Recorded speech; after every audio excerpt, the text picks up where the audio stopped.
সজীব ভুঁইয়া যদি কালকে ডাক দেয় তার শ্বশুরবাড়ির লোকজনও আসবে না যে জামাই কি করছে যাই দেখে আসি। পার্লামেন্টকে ইফেক্টিভ করার ক্ষেত্রে 70 অনুচ্ছেদ একটা বড় ধরনের বাধা ছিল। সেখানে একটা সংস্কার এসেছে বলে গুম কমিশন নিয়ে আজকে যে ব্যারিস্টার জমিরুদ্দিন সাহেবের ছেলে নওশাদ জমির, সে বিএনপির এমপি হওয়ার পরেও কিন্তু কথাটা বলছে, তার দলের অবস্থানের বিপক্ষে যাচ্ছে। যদিও গুম নিয়ে আমাদের গত কয়েকদিন ধরে এখানে প্রচুর জল ঘোলা করার চেষ্টা করা হয়েছে। গতকাল আইনমন্ত্রী তিনি পার্লামেন্টে গুম সংক্রান্ত যে বিলটা উত্থাপন করেছেন সেটিকে কিন্তু গুমের যে শাস্তি আরও কঠিন করা হয়েছে, কঠোর করা হয়েছে। গুমের কারণে ভিকটিম পরিবার সে স্পেশাল ট্রাইব্যুনালে যেতে পারছে এবং শাস্তি হিসাবে মৃত্যুদণ্ড। সুতরাং এখানে যে জল ঘোলা করার যে অভিযোগগুলো তোলা হয়েছে গতকালকে আইনমন্ত্রীর বক্তব্য দেখে এবং পার্লামেন্টের বক্তব্য দেখে আমার কাছে পরিষ্কার হয়েছে। বিরোধী দল বলতে জামাত এবং এনসিপিকে যদি বলেন সেটি তাদের পক্ষে সম্ভব নয়, কারণ বাংলাদেশের পলিটিক্সে আসলে প্রান্ত পর্যন্ত সাংগঠনিক শক্তি আছে। এখন পর্যন্ত বাংলাদেশের যে দুটো রাজনৈতিক দল, তার একটা হচ্ছে বিএনপি আর একটা হচ্ছে জামাতের। এর আগে আওয়ামী লীগের ছিল, তার ভেতর থেকে আপনি আওয়ামী লীগকে বিদায় করে দিয়েছেন, আওয়ামী লীগ পালিয়ে গেছে। এখন গ্রামে গঞ্জে জামাতের থেকে বিএনপি শক্তিশালী। এই যে এনসিপি টেনসিপি যাদের কথা বলেন, জাগাওপা টাগাওপা কী কী যেন কতগুলো দল আছে, এরা মূলত শহর কেন্দ্রিক, ফেসবুক কেন্দ্রিক। জামাতের একটা সাংগঠনিক সংযোগ গ্রাম পর্যন্ত আছে। জামাত গ্রামের মানুষকে বিএনপির বিরুদ্ধে উস্কে দিয়ে বা আন্দোলনে ডাক দিয়ে স্বতঃস্ফূর্তভাবে মানুষকে রাস্তায় নামিয়ে আনবে এই সম্ভাবনাটা নেই, এই সুযোগটাও নেই। কারণ বিএনপি গ্রামে গঞ্জে এখনও যথেষ্ট তাদের প্রভাবটা আছে। যদি বাইরে গেলে কি হয়, গোপালগঞ্জের কথা মনে আছে, শেষ পর্যন্ত তাকে সরকারের প্রোটেকশনে আসতে হয়। আর গত 1-1.5 বছরে এনসিপি মূলত জামাতের মানে সেকেন্ড ফ্রন্ট, আমি ঠাট্টা করে বলি জামাতের ফুল প্যান্ট শাখা হয়ে গেছে। এবং তারা যে একটা ক্রমশই তাদের পৃথিবীটা ছোট হয়ে আসছে, মিডিয়া টিডিয়া তাদেরকে ডাকে বলে তাদেরকে মানুষজন চিনে, কিন্তু তাদের প্রতি মানুষের সে আস্থাটা নেই। এখন যে সজীব ভুঁইয়া প্রতিদিন হুমকি দেয় মানুষকে ডেকে নিয়ে আসবো, আমার ধারণা সজীব ভুঁইয়া যদি কালকে ডাক দেয় তার শ্বশুরবাড়ির লোকজনও আসবে না যে জামাই কি করছে যাই দেখে আসি। কারণ তারা গত 1.5 বছরে তাদের গ্রহণযোগ্যতা এমন জায়গায় নিয়ে গেছে যে গণ অভ্যুত্থানের প্রতি মানুষের সেই যে আকর্ষণটা ছিল সেটি নেই। সুতরাং কালকে ডাক দিলেই মানুষকে তারা রাস্তায় নামিয়ে আনতে পারবে না। কিন্তু বিএনপি যদি জনস্বার্থ বিরোধী কাজ করে অবশ্যই তার বিরুদ্ধে বিরোধী দল কথা বলবে, এটি চাই। পার্লামেন্টের কথা বলছেন, পার্লামেন্টে বিএনপির তো জামাতের কথা শুনছে।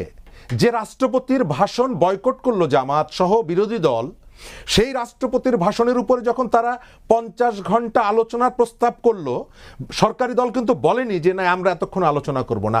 বিরোধী দলের অভিযোগটা সত্য কিনা এটি পর্যবেক্ষণ করে তার সাথে যুক্ত হবে। আমি রাজনীতির ভবিষ্যতের জায়গায় বিরোধী পক্ষ তো যখন রাষ্ট্রপতি ভাষণ শুরু করেছিলেন তারা তখন বের হয়ে গেছে। হ্যাঁ, বের হয়ে গেছে। এদের মধ্যে তো স্ববিরোধিতা আছে, এদের মধ্যে রাজনীতির মধ্যে প্রচুর স্ববিরোধিতা আছে। আপনি রাষ্ট্রপতি যখন অধ্যাদেশগুলো দিয়েছে, আপনি অধ্যাদেশের বিরুদ্ধে কথা বলেননি। আমি আরেকটু ডিটেইল আপনাকে বলি। রাষ্ট্রপতির যে অধ্যাদেশ, সেই অধ্যাদেশের একটা জায়গা হচ্ছে মুক্তিযুদ্ধ, অর্থাৎ অন্তর্বর্তী সরকারের যে অধ্যাদেশ, তার একটা জায়গা হচ্ছে মুক্তিযুদ্ধের সংজ্ঞার বিষয়। সেখানে বলা আছে যে বাংলাদেশের 71 সালে পাক হানাদার বাহিনীর সাথে জামাত ইসলাম, নেজামি ইসলাম এবং মুসলিম লীগ এরা হানাদার বাহিনীর সাথে যুক্ত হয়ে যুদ্ধ করেছে। জামাত তার বিরুদ্ধে নোট অফ ডিসেন্ট দিয়েছে ওই অধ্যাদেশের বিরুদ্ধে। কেন? কারণ তাদের নামটা তারা রাজাকারের তালিকা থেকে মুছে ফেলতে চায়। অর্থাৎ অন্তর্বর্তীকালীন সরকারের ওই অধ্যাদেশটা সে পরিবর্তনের, ওই শব্দটা পরিবর্তনের কথা বলছে। কেন? তার স্বার্থের সাথে জড়িত। তার মানে হচ্ছে সে দেখিয়ে দিচ্ছে যে অন্তর্বর্তী সরকারের সব অধ্যাদেশ মধু না। এখানে অন্তর্বর্তী সরকারের অধ্যাদেশ জুলাই, এটাকে যার যেখান থেকে সুবিধা সে সেটিকে ব্যবহার করছে। আপনি যতই বলেন না কেন, আমার কাছে মনে হতে পারে যে খুব অনেস্টলি তারা একটা ইতিবাচক পরিবর্তন চায়। নো, রিয়ালিটি তা না। আপনার দুর্নীতি দমন কমিশনের যে সংস্কারের কথা বলেছিলাম, পুলিশ সংস্কার কমিশন, পুলিশ সংস্কার কমিশন মানে হচ্ছে 200 কোটি টাকার কেবলমাত্র পোশাক পরিবর্তন করা। কই এটা নিয়ে তো কথা বলছে না। বাংলাদেশকে আমেরিকার কাছ থেকে $75 বেশি দিয়ে পার টন গম কিনতে হচ্ছে। ডক্টর ইউনূস তার মুখোশের আড়ালে তিনি যে আমেরিকার একজন সেবা দাস ছিলেন এটি প্রমাণ করে গেছেন এই সমস্ত চুক্তি দিয়ে। বাংলাদেশকে $75 বেশি দিয়ে গম কিনতে হচ্ছে আমেরিকার কাছ থেকে, কম্পারেটিভ অন্য মার্কেটের কাছ থেকে সে কম্পেয়ার করা যাচ্ছে না। আমাদের এখানে এই যে হামের টিকা, তার অবহেলার কারণে আজকে 100-150 শিশু মারা গেল, তার বিরুদ্ধে তো হত্যা মামলা হওয়া উচিত। মানে এই অযোগ্য উপদেষ্টার বিরুদ্ধে আসলে কেন ব্যবস্থা নেওয়া হচ্ছে না? আপনার রাজ্জাকী ভাই আইনজীবী, আমার থেকে ভালো বলতে পারবেন, অবহেলাজনিত হত্যাকাণ্ড এবং এই যে চিকিৎসার ক্ষেত্রে যে অবহেলায় মারা যায় মানে এটা কি অবহেলার দায় দিয়ে পার পেয়ে যাবেন? না, আমি ওই জায়গাটা আসছি আর কি। এটি হচ্ছে অবহেলা না, অবহেলাজনিত হত্যাকাণ্ড। আমরা স্বজন মারা গেলে বিনা চিকিৎসায় বা ভুল চিকিৎসা আমরা মামলা করি ডাক্তারের বিরুদ্ধে, ওই ধারা এদের বিরুদ্ধে মামলা করা যায়। কেন? তাদের অবহেলার কারণে এতগুলো শিশু মারা গেছে এবং এই আইনে দোষী সাব্যস্ত হলে 5 বছরের কারাদণ্ড। কিন্তু 111-এর সরকারকে যেমনিভাবে আওয়ামী লীগ পাওয়ারে এসে নানা কারণে একটা বেনিফিট দিয়েছে, এই সরকার যদি এই সুনির্দিষ্ট অভিযোগ থাকার পরেও ডক্টর ইউনূসের সরকারকে এই জায়গা থেকে নিষ্কৃতি দেয়, তাহলে সেম অভিযোগ আমরা সরকারের বিরুদ্ধে করব। এই কারণে করব যে এই যে শিশুগুলো মারা গেছে এগুলো হত্যাকাণ্ড। আপনি জুলাইয়ের 134 জন শিশু হত্যাকাণ্ডের জন্য আপনি যদি শিরিন শারমিনকে কোথার থেকে ধরে এনে তাকে যদি আসামির কাঠগড়ায় দাঁড় করান, আপনি অমুককে তমুককে যাকে সামনে পেয়েছেন তাকে ধরে নিয়ে আসামি করতে পারেন, তাহলে এই সুনির্দিষ্ট অভিযোগে কেন আসামি করতে পারবেন না? সরকার সাধারণত তার বিরুদ্ধে অভিযোগগুলো চেষ্টা করে চিপাচাপা দিয়ে যেন পার হয়ে যায়।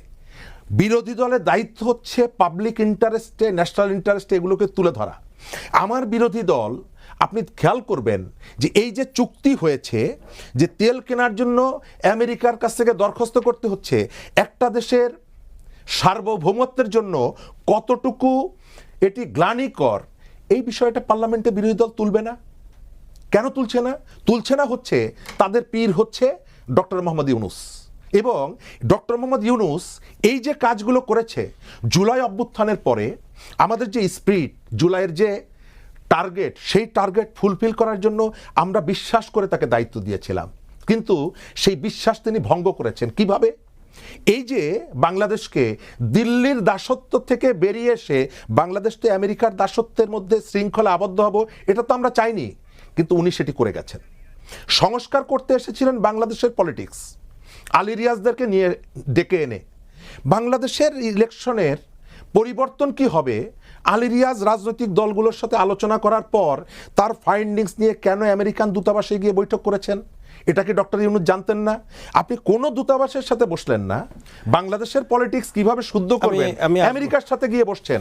অর্থাৎ অন্তর্বর্তীকালীন সরকার আমাদের এখানে এমন কতগুলো প্রশ্ন তৈরি করে দিয়ে গেছে যে প্রশ্নগুলোর সাথে আমাদের স্বাধীনতা, সার্বভৌমত্ব জড়িত, আমাদের মর্যাদা জড়িত। আসলে তাহলে দেশকে ভালোবাসেন কারা? দেশকে ভালোবাসে প্রথম যদি বলেন একেবারে সাধারণ মানুষ, একেবারে গরিব মানুষ, দেশ থেকে যারা পালিয়ে গেছেন, যারা দেশের মানুষের জন্য কাজ করে, তারা কি দেশকে ভালোবাসেন না? আপনি আমাদের সাধারণ মানুষের যে ভালোবাসাটা যদি আপনি বলেন, যে ছেলেটা ভূমধ্যসাগর পাড়ি দিয়ে মৃত্যুকে মুঠোয় নিয়ে বাইরে যাচ্ছে, এই দেশের জন্য সার্ভ করছে সে সব থেকে বেশি। মধ্যপ্রাচ্যে সকাল থেকে রাত পর্যন্ত 17-18 ঘন্টা যে পরিশ্রম করছে, সে এই দেশকে ভালোবাসছে। আপনি নিশ্চিত হয়ে বলতে পারবেন যে গত 1.5 বছরে আওয়ামী লীগের বিরুদ্ধে বিপুল টাকা পাচারের অভিযোগ আছে। গত 1.5 বছরে আমাদের এখান থেকে কোনো টাকা পাচার হয়নি, আমাদের এখান থেকে টাকা পাচার হয়নি। অভিযোগ আছে আওয়ামী লীগের 16 বছর কেউ হার মানিয়েছে, অসংখ্য অভিযোগ আছে। শেয়ার মার্কেট লুট হয়নি গত 1.5 বছর। আপনি কি নিশ্চিত হয়ে বলতে পারবেন যে এখনো যে শাসন ব্যবস্থার মধ্যে আমরা এসেছি, নির্বাচনের ভেতর থেকে সবকিছুই কি খুব স্বচ্ছভাবে পরিচালিত হচ্ছে? যদি হয়ে থাকে তাহলে কালকে এই যে বিসিবি নিয়ে যেটা হলো, এটা কি প্রত্যাশিত? জুলাইয়ের সাথে এটা কি প্রত্যাশিত? আমরা পাপনের যে সমালোচনাটা করেছি, আজকে সেম সমালোচনা করার মতন গ্রাউন্ড তৈরি হচ্ছে না।